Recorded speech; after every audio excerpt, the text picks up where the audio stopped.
So, is there one God? Is there three gods? Is there no God? Is there one God that sorts themselves down into seven different flows of nature and that's how everything works out? I don't know. But I do know yesterday on my video about the message version of the Bible, somebody commented, "So have you figured out if it's one God or three gods yet?" And I assume trying to get at me. And for one, I'm not a Christian, so that's not particularly my problem. And for two, nobody knows that kind of stuff. I have my own solutions, I think, to these big problems, but it's not like anybody knows.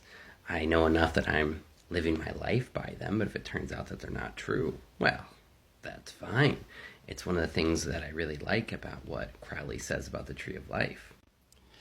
He says that 1, 2, and 3, these are all above the abyss.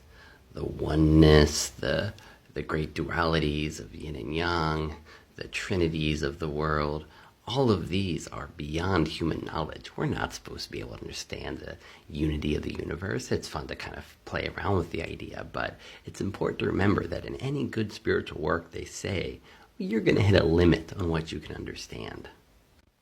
So my challenge for people who think they know the Bible well is to expand what you're looking at and check out the Gnostic Gospels or the Nag Hammadi Scriptures. And so you've probably heard of the Dead Sea Scrolls. That's where they found a whole bunch of old versions of Bible books and realized that they're pretty similar as far as things go.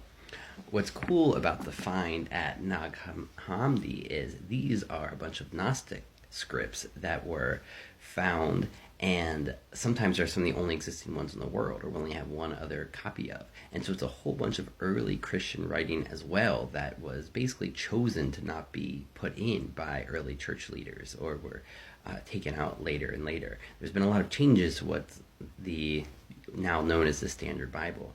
And this has a collection of all of these. This is the version I would get. This is edited by Marvin Meyer, but it's a huge team who worked on this and made this very scholarly edition with all of the background material that you could want. For me, it's really helpful to understand what's going on here.